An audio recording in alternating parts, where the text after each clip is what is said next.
Why is recorded in front of a live studio audience. But I've had some rough sort of situations with self-tanner. In that it gets stuck in the Like crevasses my of your hand? Is that what you're saying? Right, yeah, okay. right there. I don't know what to tell you. I don't know, but the goth version of me is not pretty. So Let's just see here. Heavenly Day Spa pops up pretty quickly here. I know Treatments. I'm impressed that I don't know if we talked to her about this, but it's pretty phenomenal that she got that name. That's true, yeah. I mean, check on Facebook, see what she's up to there, because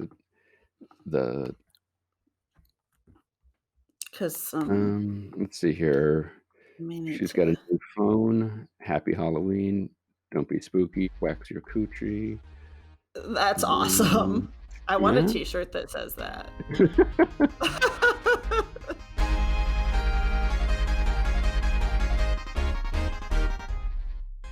This is Why, with your hosts, Heidi Hedquist and Luke Poling. And I hate Thanksgiving. Like I can't. What is there to hate about Thanksgiving? Oh, everything. Okay. Thanksgiving, all you do is sit around and eat. Yeah, but first of all, you're forced to eat the exact same meal. Everyone eats the exact same food. And two things with that. Okay. One, if you're the child of divorced parents who had to go to multiple sides of the family as a child, and then when you grew up, your significant other's family and your family both were very needy families that wanted not needy as in they needed support, but needy as in they wanted everyone to get together. You eat a lot of a very bland, very boring meal. Plus, even my mother, who's a phenomenal cook and has multiple ovens and multiple You're stoves. only saying that because she's listening. No, I'm not. And Heidi, we get it. You have a lot of stoves, okay? You've made that clear. She cannot get everything hot at once. So the meal's always cold. Something's always cold. And it's usually something that really shouldn't be cold. Plus, as the person in the family who has no children, does not cook, cannot bring anything but booze or dessert to a family get-together. What exactly do you bring to the family table? A dessert and booze. But then you're always on cleanup duty, and it is by far the grossest meal to clean up after. Is it? And then and then it's because the gravy. Everything about it. It's just gross, and things are all mixed together, and everything's yucky. And then everyone sits around, but then the temperature in the house is never right because it's that time of year where it's not quite winter yet, but it's cold and gloomy usually. So no one's figured out how their heat should be adjusted. And there are too many people there. So you're like sweating, but you're in a sweat. It's horrible. I hate everything about it. See, I think I keep telling my parents that because every time we go stay at their house, it is. I am the Thanksgiving Grinch.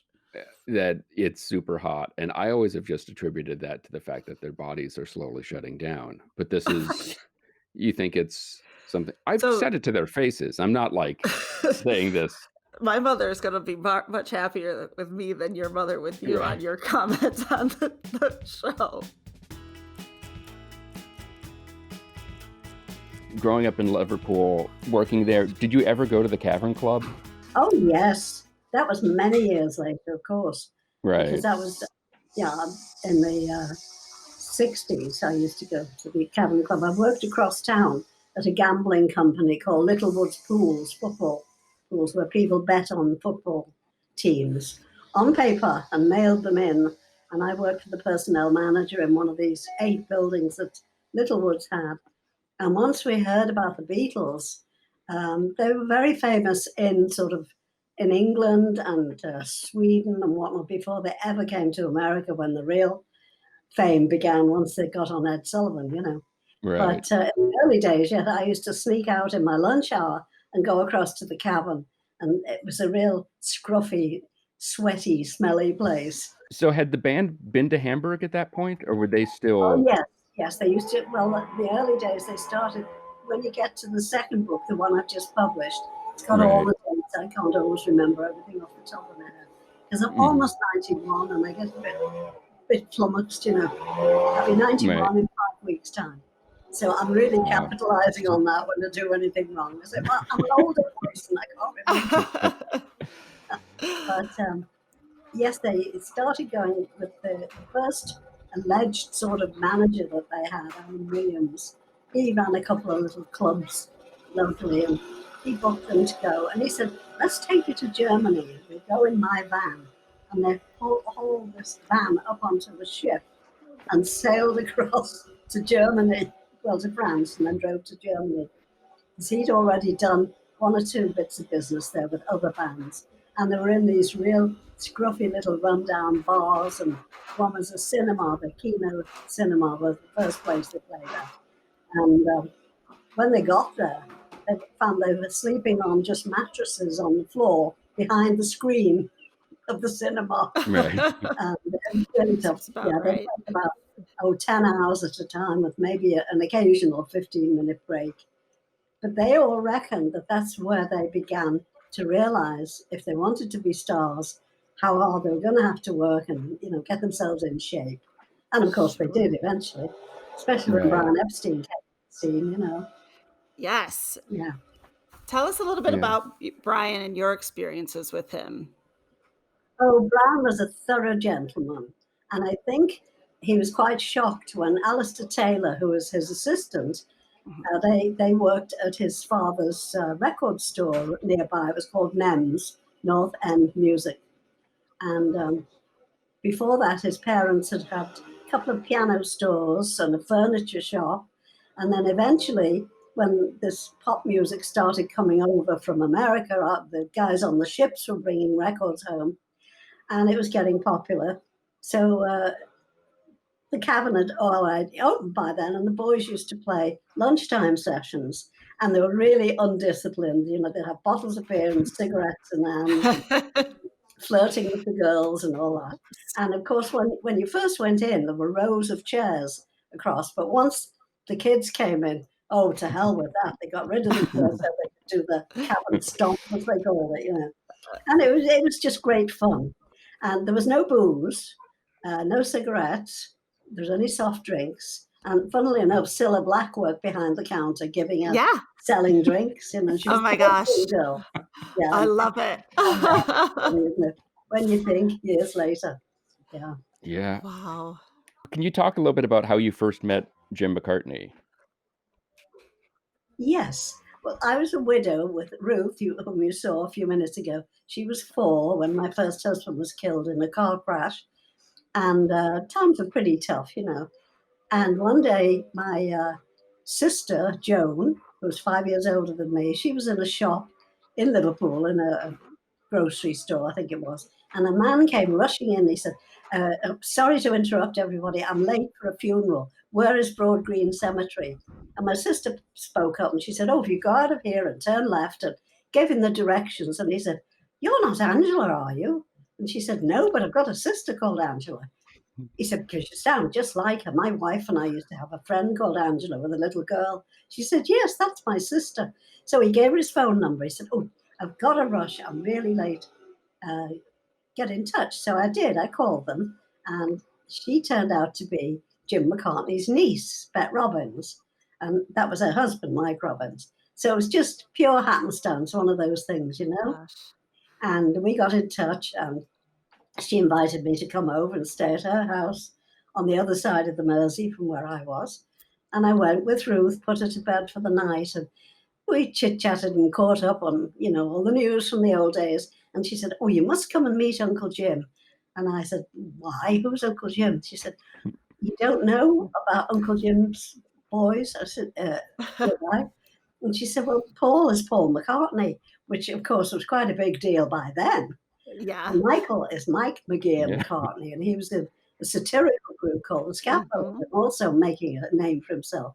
Yes. So we duly set this up, and I went over to Beth's house one night, put Ruth to bed with her babysitter and all her clan, and off we went through the Mersey Tunnel to meet Jim McCartney. And I just knew when he opened the door, you know how it sounds crazy, but a light just goes on, bing! I just knew that he was a really nice man, you know. And Paul had brought him this lovely house, Rembrandt, on the Wirral, which Paul still owns and stays there when he goes to Merseyside. And Jim was virtually almost like penned in because there were always fans outside the house. Oh, I'm And sure. he just started with arthritis badly in his hands and his feet, and he couldn't drive. And he normally had been going for walks down to the lower village, and he'd sometimes go to the Victoria pub and have a scotch and chat with the locals and so on. But all of that, as the crowds got more and more outside the house, he felt absolutely penned in and marooned. And his two older sisters used to come over every Monday and change the beds and, clean the house for him, because he couldn't even take in a cleaning lady because of what they might, get up to, Right. or pinch, steal. Of course. Yeah. And Of when he course. sent laundry out, the shirts would come back with no buttons on them because everybody, Oh my gosh. they cut all the buttons off because they thought Paul might have worn the shirt, Right. all that kind of silly stuff. And some people used to come in the driveway and pick up hands of the gravel, the little crunchy gravel that you drive over, take that away in case Paul's car had driven over that Oh gravel. my gosh. Yeah, you couldn't imagine. So what was that like for you coming into that world as it was sort of bursting and sort of your life? So Jim and I talked about it that first night, and he said, you can see, Paul set me up nicely here, and he's very kind to me, but I'm sort of marooned on my own. Right. It's Yeah. a trade-off. Would you think about either being my housekeeper or living with me or getting married? And I said, well, I'd only go for marriage with a 4-year-old because I didn't want people to think she was, that woman, living with that man. Right. This is 1964, remember? So he said, oh, okay. Yeah, that suits me fine. So he said, you have to come on over and bring Ruth and, let's get to know her. So I brought Ruth over another night, put her to bed upstairs, and Jim and I were talking. And the phone rang, and it was Paul from London. And he said to his dad, I heard Jim say, yes, she is. Yes, I have. Yes, we are. From which I gathered that the questions were, is she there? Have you asked her? And is she going to? So Jim shouted, Ange, come and speak to Paul. And of course, my knees were knocking, I think, oh my God. So I went out. Of course, you didn't have telephones in all the rooms in those days. Either the phone was in the hall, under the stairs in the little cubby. So I went out there and said hello to Paul, and he said, hello, you sound nice. And I thought, what a stupid thing to say. And he was probably as nervous as I was, having just acquired a new potential stepmother, and stepsister too. So he said, well, if you're staying the night, I'll jump in the car now. I'm in London, so I'll be up in 2 or 3 hours. Because it took a long time in those days. The freeways weren't joined up at Birmingham. You had to go off and round the houses and get back on another one. So eventually, when he did come, I was in the kitchen washing up some cups and saucers. We'd had numerous pots of tea and a couple of bottles of champagne. So he came in through the garage into the kitchen, and he was all dressed up in a suit and a tie and brown brogue lace-up shoes and all poshed up, And oh, hello, I'm Paul. And he put it, I said, yeah, I think I know that. So we went in the lounge and sat down, and he said, so where's the baby? I said, well, at this hour, she's asleep upstairs in bed. So I went upstairs and got Ruth and brought her down. He patted his lap for me to put her on his knee, which I did. And she looked up at him. She was fast asleep. She opened her eyes, rubbed her eyes, and said, oh, I know you. You're on my cousin's wallpaper. But it broke the ice. We all laughed, and it was great. And then the next thing she does is pull up her pajama jacket because she just had a kidney removed. And she said, look, I got all these stitches. Look. And she's very proud of them. God knows how many stitches. And and he said, oh, Ringo's got lots of stitches too in his tummy. And do you know who Ringo is? And she said, is he on the wallpaper? I said, yeah. He's the one at the back doing that. Oh, yes, I've seen him, she said. So it really broke the ice, And he was quite tickled, I think, to have a little 4-year-old, almost 5 she was then, toy to take around, So the next day, he jumped in the car with her and took her to meet Auntie Millie and Auntie Ginny and Uncle Joe and all the relatives in Merseyside, And he was always buying her things, Yeah. clothes and once Jane Asher met her as well too. Jane loved buying dresses and the little handbags. I think Ruth still got one of them somewhere upstairs. Yeah, she's kept forever. Wow. Yeah. Wow. So anyway, Paul wasn't around when we got married because he had to be in London for a recording session or some commitment. But we went off in a taxi to North Wales, where we knew the rector of one of the little churches in the little village. And in fact, he was the brother-in-law of Mike Robbins, who was late for the funeral, who started the whole shebang. Oh my gosh. So when the day came, we got a taxi to pick us up. And on the way driving towards North Wales, Jim just said, we're going to St. Asaph. Well, that's where we were going to pick up the license at the cathedral and then go over to this little chapel. So he said to the taxi driver, would you like to be best man at a wedding today? And he nearly drove off the road, this poor old guy, you know. Oh Anyway, when we got there, we got the license, drove the other few miles to Carroll, where the church was. And by the time we got there, the press were there. Oh. Yeah. But also, Buddy Bevan, the rector, said, well, I would love my gravedigger to be your best man. Romantic and exciting. So let the taxi driver out of his anxious situation. And they got Griff. And in Wales, they call people by whatever job they do. He was called Griff the Grave. They said to Griff, go home, run home and get your best suit on and come right back and you could be the best man. So Griff the Grave was our best man at the wedding. Yeah. That's fantastic. Buddy's wife, Mary, who was Mike Robbins' sister, she was the organist in the church. And she was so nervous about it all and all excited and the press turning up and all that. They never had so much activity in their little village. And she played a Beatles song as we walked down the aisle. She couldn't remember the wedding march. She said, just gone completely. We didn't get the wedding march on the way out. So, yeah, we had something traditional. But no photographs. Nobody had a camera. Yeah. I know the press did, but we never saw any of them. What was it like? Did you ever, was Paul there for Christmas? Well, the first Christmas that we were married, he was living at the Asher's house, Jane Asher's family's house, until Brian thought it was best for them all to get their own places down there because they were working so much in London and flying in and out of Heathrow. And so initially, Paul stayed with the Asher family and he invited Jim, Ruth and I down to London for our first Christmas. And Christmas 1964, we'd been married a couple of months then, and he put us up in a hotel. And on the first Christmas day, we had lunch at the Asher's household, and it was like something out of a picture book to me. A beautiful house, massive Christmas tree. I've never seen anything like it. And also, as you entered their house, it was in Harley Street, where all the doctors and specialists have their houses and clinics and whatnot. And as you walked in the hallway, I had never seen so many books in my life. And it seems that Dr. Asher used to write books and publish books and do all sorts of, he was a surgeon. In fact, he was the person who first coined the phrase Munchausen by proxy syndrome. Have you heard of that? Yes. Yeah, people make up stories about what's wrong with their children and all that. Yes. One thing I've heard Paul say in interviews that I think this was before you had met Jim, but he said that him and John used to write in the bathroom of their house because the acoustics were best. They used to sing in the bathroom, yeah. Did you see James Corden, the English nighttime guy? One day, James went up to Liverpool last year to do a few spots with Paul.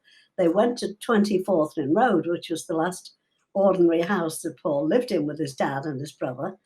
And they actually went in the toilet there because there were tiles on the wall and the acoustics were great. So they used to record, they didn't sit and write there, they would write in the other parts of the house.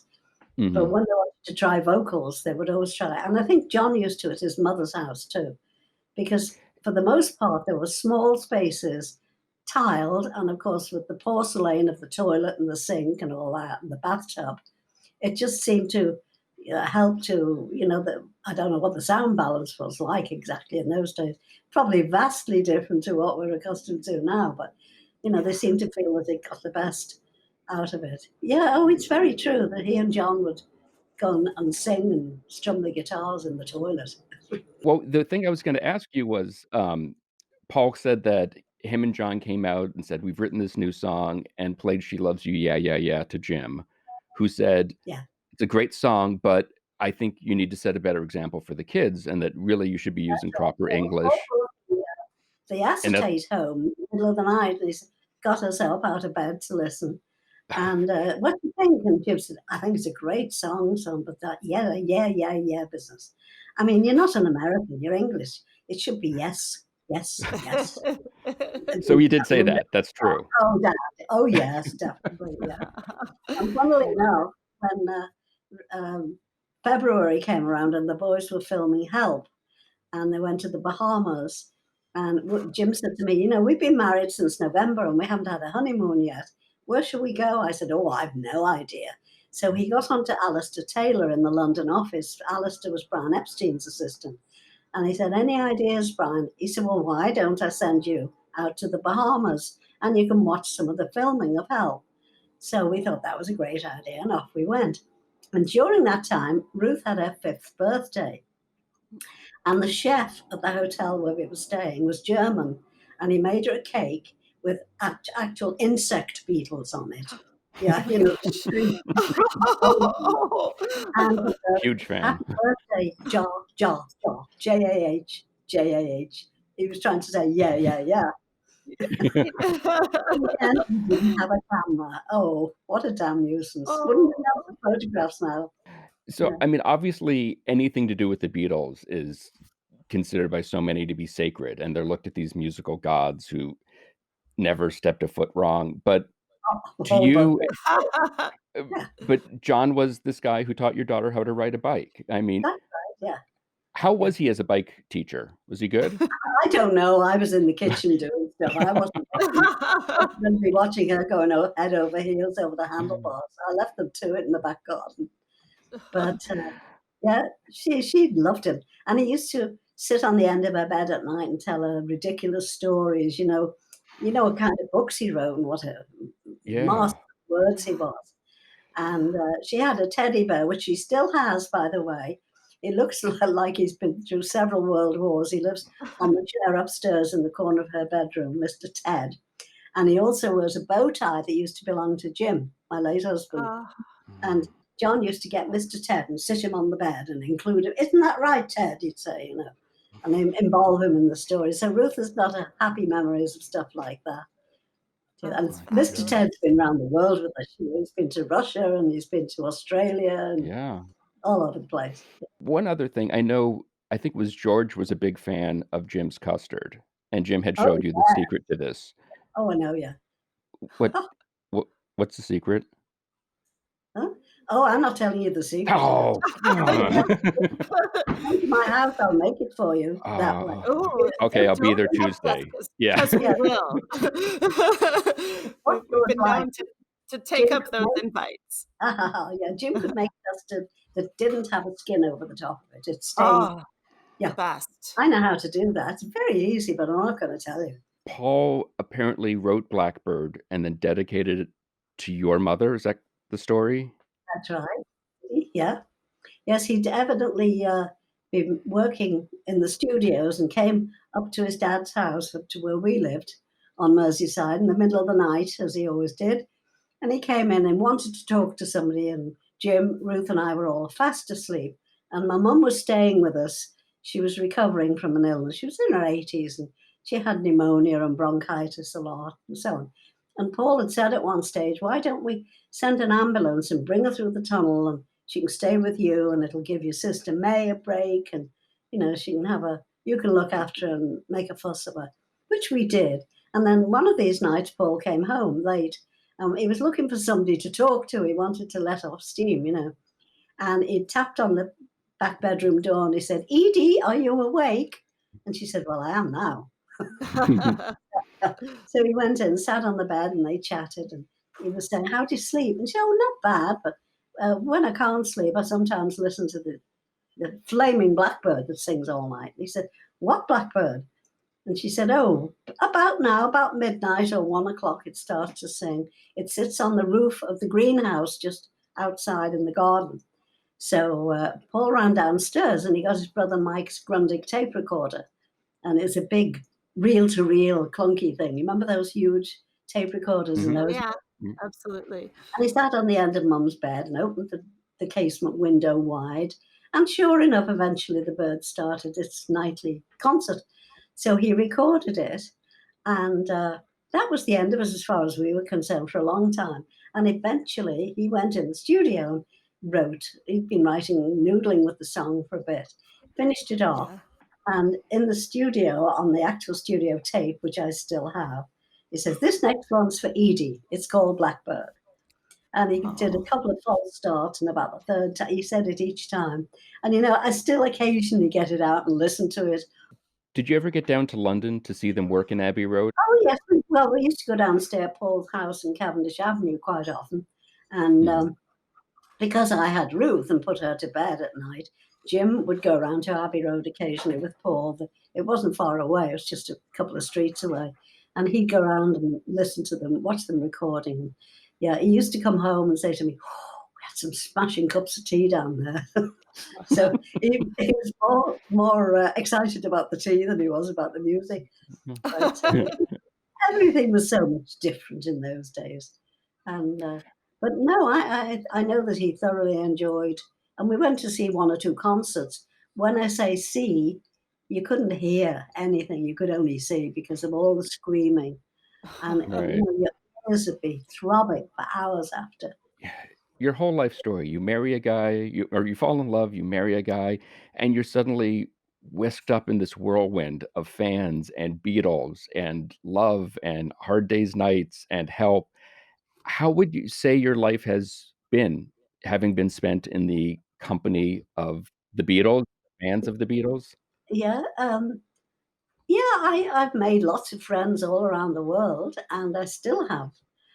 Especially now with Facebook, I probably get maybe a couple of 100 emails at 6 o'clock in the morning when I get up, and I flip through them all and try to say, hi, nice to hear from you, and so on. And some of these are purely just Beatle fans, not my fans, but people that I've met around the world. And it's just gone on, and they've got married and had kids and grandkids, and now they all write to me. So it's made, for a bigger sort of range of contacts and interests and parts of the world and food, and, we all exchange recipes and things like that. And this book that I've just done, it's a sort of day tripper's guide. It's about a lot of the places where tourists go, but a lot that they didn't know about because they weren't really terribly interesting from the press point of view. Places where they've lived and bars where they used to go and, places where they used to eat and all things like that. And during this present sort of lockdown, people have been writing to me and saying, when we can go traveling again, where should we go? So why don't you write another book? And we only started this in August, and it was out by, I think, September the 30th. So Ruth and her husband, Martin, and I worked like crazy on this. You can pick up Angie's books, My Long and Winding Road, and Here, There, and Everywhere, anywhere you get your books. You can get her wine at mrsmccartneyswines.com. You can get her tea at mrsmccartneysteas.com. And if you want to watch Tea Flicks, her live weekly Facebook show, go to facebook.com/Dr. Angie McCartney. You can follow us on all the various socials. Our website is whythepodcast.com and has all sorts of additional stories and videos. It's also where you can sign up for our newsletter. We're also on YouTube, if you're into that kind of thing. And don't forget to leave us a review on iTunes, because if you don't, we'll call your mother and tell her that she's completely right. You would look so much prettier if you smiled more. Why the Podcast is part of Mudhouse Media.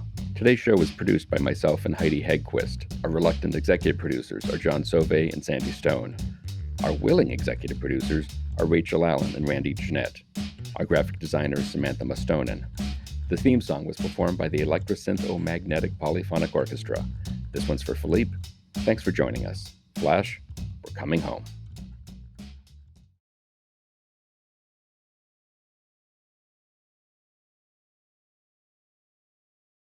Nigel, is that you? Are you here, Nigel?